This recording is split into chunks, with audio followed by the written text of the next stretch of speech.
பசிக்குதே. அப்பா இவருள்ள உட்காந்துருக்கும் நம்ம எப்படி சாப்பிட முடியும்? சரி சாப்பிடுவோம்.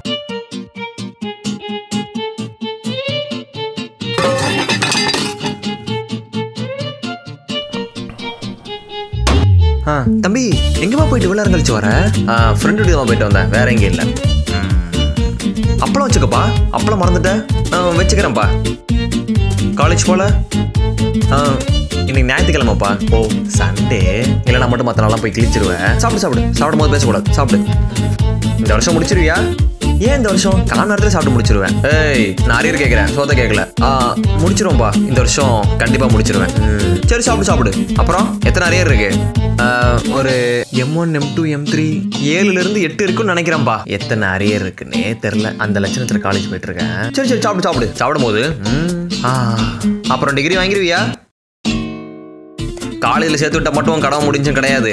அந்த பையன் எவ்வளோ கஷ்டப்படுறான்னு தெரிஞ்சுக்கிறது உன் கடமை தான். சொல்கிறேன் கேளுங்க. காலையில் எழுந்திரிச்சு குளிச்சும் குளிக்காம படிச்சும் படிக்காம பிடிக்காத ஒரு ஃபார்மல் ட்ரெஸ் போட்டுட்டு பஸ் ஸ்டாப்ல போய் நின்னா அங்கே தகரடப்பா மாதிரி பஸ் ஒன்று வரும்.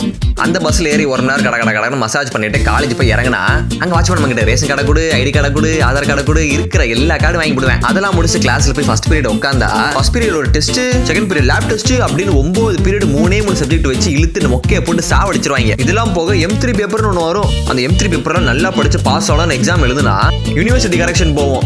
அங்க ஒழுங்கு அவன் கரெக்ட் பண்ணுவானா மாட்டானா, நான் பாஸ் ஆவானா ஃபெயில் ஆனான்ற பயத்திலேயே நான் ஃபெயில் ஆகிடுவேன். சரி அந்த M3 எக்ஸாமுக்கு அரியர் கட்டி எக்ஸாம் பாஸ் பண்ணிடலாம் அப்படின்னு சொல்லிட்டு அரியர் மேல அரியரா போட்டு ஃபீஸை கட்டுனா அதுல ஒரு காசு வச்சு பில்டிங் கட்டிடுவேன். இதெல்லாம் ஒரு பக்கம் இருக்கட்டும். இது போக கேம்பஸ் இன்டர்வியூ ஒன்று வரும். அந்த கேம்பஸ் இன்டர்வியூக்கு எப்படியா ப்ரிப்பேர் பண்ணி பாஸ் ஆயிடலான்னு சொல்லிட்டு இன்டர்வியூ அட்டென்ட் பண்ணா அங்க நமக்கு ஒரு சூப்பரா ஒரு வேலையை போட்டு கொடுப்பான். என்ன வேலை தெரியுமா?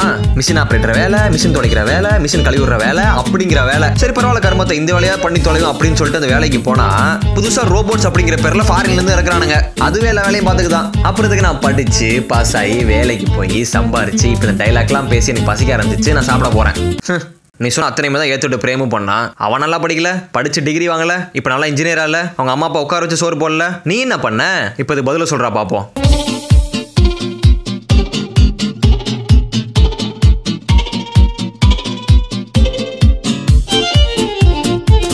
நான் சாப்பிட்டு சொல்றேன். என்ன இது? எதுக்கு? 4 எருமாடம் வாங்கி தரேன், அதையாவது மேய். இவன் தான் என் 3வது பையன். இவனை பத்தி பெருசா சொல்றதுக்கு ஒண்ணும் இல்லை. திருக்குறள் மாதிரி 2 வரியில சொல்லணும்னா என் வீட்டுல எல்லாரும் டிகிரி படிச்சவங்க, இவன் படிக்காதவன்.